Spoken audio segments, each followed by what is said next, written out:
So let's imagine you're starting your very first course. Let's say it's an online course. You've enrolled in some kind of C# programming course. It's going to be over 8 weeks, and it's twice a week, and it's online. It has a tutor. What do you need to know before you start that course? Let's have a look at some of the things you need to know, some kind of the prerequisites, the baseline, things you need to know before starting that course. The first thing is you need to understand file systems, copying files, USB sticks, hard drives, moving folders around, compressing them, creating these zip archives, moving that around, sending it in an email. You probably already know that. You need to understand tools, platforms, and things around the management of that. So that could be Windows, how to install, uninstall drivers, install applications. And you should know how to create a database. And I always advise anyone before starting a course that they start and install something like Microsoft Access or something like that, something where it's a little bit more GUI, but there's a database behind, and you learn and watch some fundamentals of database. Building user interfaces, well, that's something you can do with Adobe XD or similar tools, where you can drag around text boxes or squares representing a text box or a button and create an interface. You could go and look at a well-known app or an app that you enjoy, and you can have a look and see if you can lay that out in graphical terms. This is in a vector-based scalable vector graphics like SVG, something like that, where you're drawing out the user interface, and that's quite a handy thing to have done before. Basic understanding of coding. Well, some people think, well, I'm going to do that course and that's where I'm going to learn it. But I highly recommend that you get started a few weeks before, that you go and read and learn the basics of a programming language and learn on that. Get yourself a bit of a head start. This is a nice position you're in. You can learn something online. You're now starting a course. Perhaps you can start asking questions about the things that you have because you've had time to digest and now you have questions. Often when in a live course environment, you might have the question weeks later and it's already off topic. So try and learn as much as you can before you go into the course. Working with Windows environment variables, knowing command line tools, opening up PowerShell on Windows, for example, and typing some commands in there, whether it's moving directories and folders or accessing an FTP server, something like that, pinging a server, anything you can, maybe it's curl, but anything you can to improve your knowledge of command line interfaces and knowing what to type and how to change and install things and all of that. Coding knowledge, well, I would suggest that you at least get to the basics of variables and if statements and learn how to compile something. If you're struggling, your course will then help you, but it would be really good to understand that. Now, what would you need to learn while doing the course or shortly thereafter?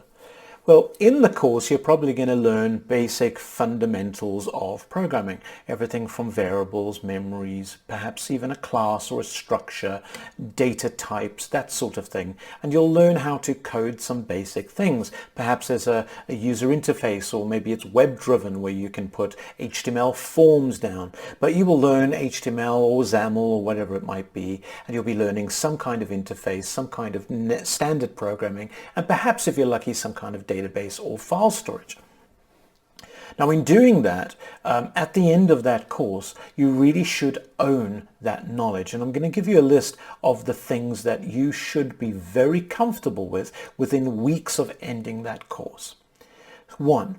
You should be fully practiced with the language syntax. It's really, really important to not refer to a book and say, what was that while loop again? How do where the bracket goes? That sort of thing.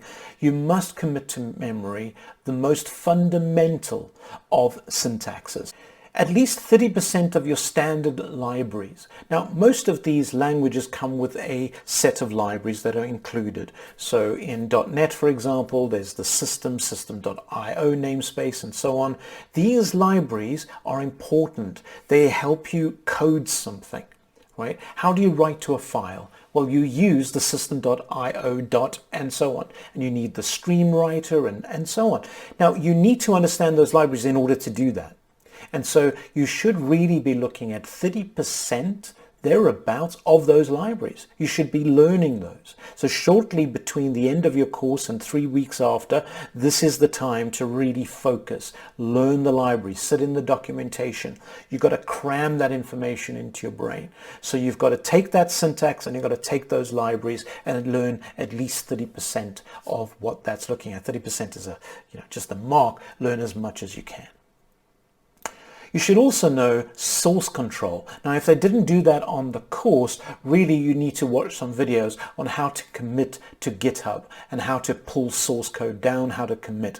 If you don't know how to do that, it's going to be very difficult to work in a team. You should have knowledge from building home-brewed applications. You need to develop your own things. So within that 3-week period, that month period after that course, if you haven't built 2 or 3 things, and it could be anything, build yourself a calculator, a student examination database, a meeting attendance roster, whatever it might be, you need to build something. You need CRUD files and databases. How do you create, read, update, and delete to a file, to a database? Very important. You need the ability to write formatted code. This is very, very important. You need to be able to look at coding conventions and format with tabs and spaces or whatever that might be. By the way, there's a whole argument going on the other side of the internet just about tabs and spaces. But you need to go and learn how to format your code neatly. It is not great code to look at, right? All squashed up. It's not good. It's not nice. It's not neat. It's kind of like a messy desk. You need to sort your code out. Learn how to tab, format nicely, indent, name your variables. You need to understand the basics of testing philosophy. So you really need to understand, how do I go about and look at this code and see, are there any holes in this? And that takes practice. If you do a form, email, password, and you click a button and it submits, well, what could go wrong? Well, they type 500 characters inside that one text box. How do I limit that? How do I check for that? You need to identify areas that can collapse, areas that can fail. In terms of HTML, CSS, and JavaScript, my recommendation is no matter what you're learning, you need to go out there and learn HTML, CSS, and JavaScript. It is absolutely fundamental to the modern age of development. Next, what do you need to learn soft skills wise in terms of getting the job? What are they looking for? What kind of soft skills do you need in order to get there? The ability to take notes and refer to them. This is very important. Whether it's something like Trello or handwritten on a notepad, you need to be able to write notes, absorb what was said, and write notes intelligibly so you can read them again. And the ability to refer to notes is very important.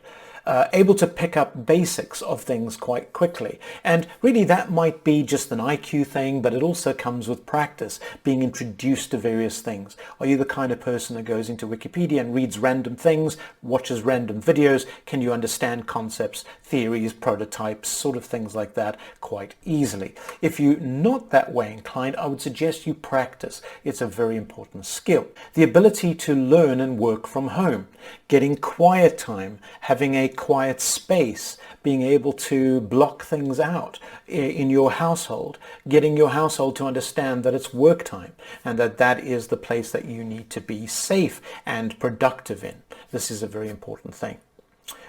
What are your motivations to learning things, right? So behind the scenes, we all have various motivations. I want to do this, I want to do that. It's for financial reasons. It's because I love knowledge. I have a thirst for that. I love video. Whatever it might be, you need to have an understanding of your motivations and then work and use those motivations to your advantage. You need to be motivated, self-motivated. You need to pick up information from others and be proactive. You need to be able to do things in that proactive way, apply knowledge, apply things that you've learned in a positive way. And that self-motivation is something that should be motivated or not at the bequest of others.